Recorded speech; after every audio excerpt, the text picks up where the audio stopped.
तो दोस्तों आइए आज की सुनो अपन देखने वाले हैं संघ प्लेटीहेल्मिन्थेस होता है उसका वर्गीकरण। अगर आपको वीडियो चाहिए तो वीडियो को एंड तक जरूर देखिए। तो चलिए वीडियो को स्टार्ट करते हैं।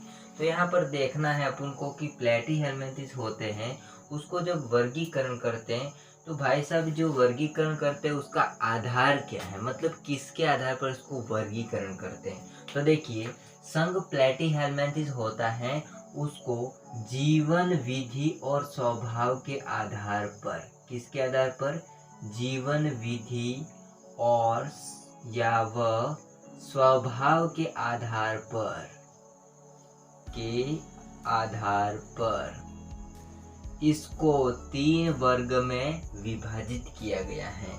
जीवन विधि व स्वभाव के आधार पर संघ प्लेटीहेल्मिन्थेस को 3 वर्ग में डिवाइड किया है या विभाजित किया है। क्योंकि मैं यहाँ पर इस वर्ग को लिख देता हूँ। तो सबसे पहला जो वर्ग होता है उसका नाम है टर्बिलेरिया। क्या नाम है? टर्बिलेरिया। दूसरे वर्ग का नाम है ट्रिमेटोडा। ट्रिमेटोडा। और तीसरा जो वर्ग है उसका नाम है सेस्टोडा। क्या नाम है? सेस्टोडा, है ना। ये अपन के क्या है, संघ जो अपन ने देखा प्लेटीहेल्मिन्थेस उसके 3 वर्ग या फिर 3 क्लास भी कह सकते हैं, है ना। तो उसको मैं यहाँ पर क्लास भी लिख देता हूँ।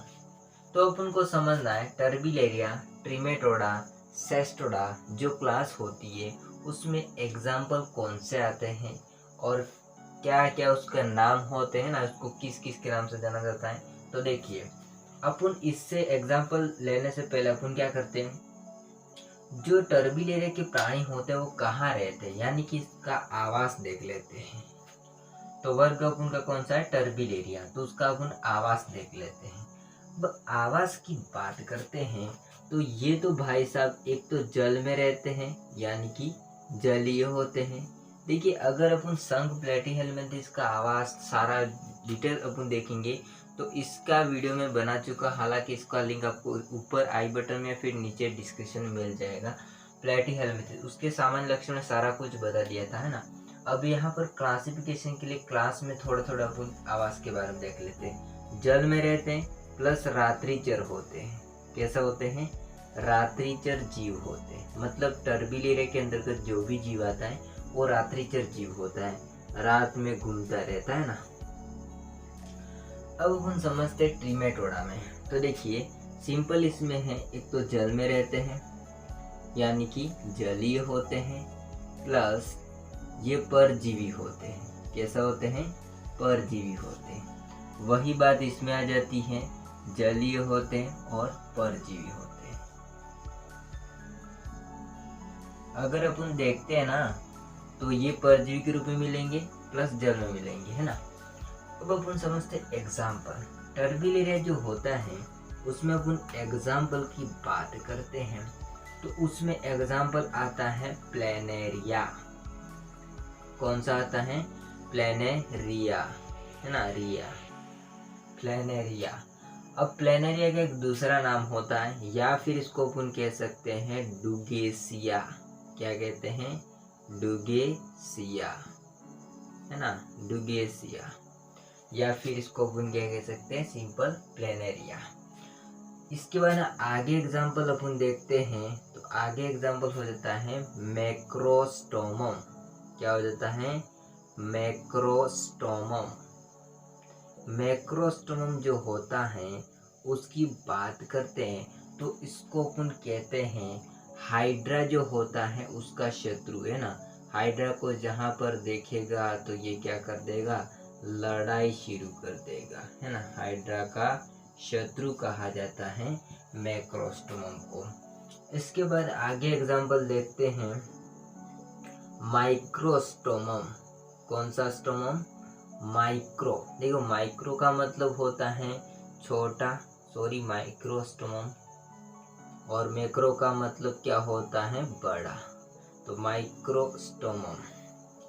एंड हो जाता है एग्जाम्पल और, जो कि होता है कॉन्वोल्यूटा। कौन सा हो जाता है? कॉन्वोल्यूटा। कॉन्वोल्यूटा। इसके बाद आगे एग्जाम्पल अपन देखते हैं, तो आगे एग्जाम्पल हो जाता है इक्तियोफेगा। कौन सा हो जाता है? इक्तियोफेगा। और लास्ट एंड फाइनल एक एग्जाम्पल दूसरा है, मतलब एक एग्जाम्पल इसमें है और गुंडा। हीरो और गुंडा है ना, विलन और हीरो। तो ये गुंडा है ना, हालांकि ये एग्जाम्पल है ना, किसी विलन का गुंडा नहीं है ये, क्या एग्जाम्पल है। संघ जो सॉरी वर्ग टर्बिलेरा जो होता है उसका एग्जाम्पल है। तो देखिए, वर्ग टर्बिलेरा के प्राणी होते हैं, वो जल और रात्रिचर जीव होते हैं। उसमें इतने सारे उनके जीव आ जाते हैं। प्लेनेरिया या फिर इसको डुगेसिया कह सकते हैं। मैक्रोस्टोमम जिसको हाइड्रा का शत्रु कह सकते हैं। माइक्रोस्टोमम और कॉन्वोल्यूटा, इक्तियोफेगा, ये थ है ना, ये लिखा है थ है ना, इक्तियोफेगा। और हो जाता है गुंडा। कौन सा हो जाता है? गुंडा। अब अपन समझते जो ट्रीमेटोडा होता है उसमें एग्जाम्पल। तो देखिए, ट्रीमेटोडा में अपन एग्जाम्पल की बात करते हैं, तो इसमें एक तो आ जाता है सिस्टोसोमा। कौन सा आ जाता है? सिस्टोसोमा। सिस्टोसोमा जो होता है भाई साहब, इसको अपन कहते हैं रक्तकृमि। क्या कहते हैं इसको? रक्तकृमि। अब इसको रक्तकृमि क्यों कहते हैं? तो ये भाई साहब होता है, वो मानव के रक्त का परजीवी होता है, यानी कि मानव का जो खून होता है उसमें परजीवी के रूप में रहता है, इसलिए इसको अपन कहते हैं रक्तकृमि। क्या कहते हैं? रक्तकृमि। इसके बाद अगर अपन देखते हैं आगे एग्जाम्पल, तो हो जाता है फेशियोला हिपेटिका। फेशियोला हिपेटिका। फेशियोला हिपेटिका, इसको अपन क्या कहते हैं उसको समझिए ध्यान से, फेशियोला हिपेटिका को। तो देखिए, फेशियोला जो हिपेटिका होता है इसको अपन सामान्य कहते हैं लीवर फ्लूक। क्या कहते हैं इसको अपन? लीवर फ्लूक कहते हैं। सामान्य इसको अपन लीवर फ्लूक कहते हैं। क्या कहते हैं? लीवर फ्लूक, है ना। सामान्य इसको अपन लीवर फ्लूक कहते हैं, इसको फेशियोला हिपेटिका को। यहाँ पर अपने बात की थी ये प्लेनेरिया डुगेसिया। इसकी एक खास बात ये है कि भाई साहब, इसमें क्या होता है? स्वजाति भक्षण पाया जाता है। मैं इसको यहाँ पर नीचे ही लिख देता हूँ। क्या पाया जाता है इसमें? स्वजाति भक्षण पाया जाता है। अब ये स्वजाति भक्षण क्या बला होती है ना, इसको भी समझना पड़ेगा भाई। तो देखिए, इसको इंग्लिश में कहते हैं कैनिबेलिज्म। ये क्या होता है कि जैसे अपनी जाति के जीव को उसी जाति का जीव ही खाता है, या फिर कह सकते हैं जैसे अपन मानव हैं तो मानव मानव को ही खाएगा, तो उसको अपन कहते हैं स्वजाति भक्षण। अपनी ही जाति का वो भक्षण कर रहा है, कहना मतलब ये है ना इसका। तो ये जो डुगेसिया या प्लेनेरिया होता है वो खतरनाक है, अपनी ही जाति के जीव को खा जाता है, उसको कोई शर्म वरम नहीं है ना। अब ये उसको होता है स्वजाति भक्षण। अब इसके एग्जाम्पल हो गए ट्रीमेटोडा के। देखिए, ट्रीमेटोडा में जलीय परजीवी प्राणी आते हैं। सिस्टोसोमा जिसको रक्तकृमि कहते हैं। क्यों कहते हैं? क्योंकि मानव के रक्त का परजीवी होता है। हालांकि ये भेड़ बकरी में भी जाता है ना, द्विपोषित होता है सिस्टोसोमा। भेड़ बकरी में भी जाता है जो कि द्वितीयक पोषित होता है, और मानव का रक्त प्राथमिक पोषित हो जाता है। इसका ना एग्जाम्पल देखते हैं फेशियोला हिपेटिका, जिसको सामान्य लीवर फ्लूक के नाम से जाना जाता है। अब अपन समझते हैं किसको? सेस्टोडा को। तो देखिए, अगर अपन सेस्टोडा में एग्जाम्पल की बात करते हैं तो इसमें आ जाता है कि टीनिया। कौन सा आ जाता है? टीनिया। Taenia solium. कौन सा आ जाता है? Taenia solium. ये जो टीनिया सोलियम होता है इसको अपन आम भाषा में कहते हैं सुअर मांस फीताकृमि, है ना। सुअर मांस फीताकृमि, इसको अपन सुअर मांस फीताकृमि कहते हैं। इसके बाद अगला एग्जाम्पल अपन देखते हैं, तो अगला एग्जाम्पल हो जाता है टीनिया सेजिनेटा। कौन सा हो जाता है? Taenia saginata. टीनिया सेजिनेटा को अपन कहते हैं गोमांस फीताकृमि। क्या कहते हैं? गोमांस फीताकृमि। गोमांस फीताकृमि। गो मतलब गाय है ना, और सुअर मतलब सुअर तो देखा होगा है ना सुअर, हालांकि स्कूल में सुअर का बच्चा भी कहा होगा।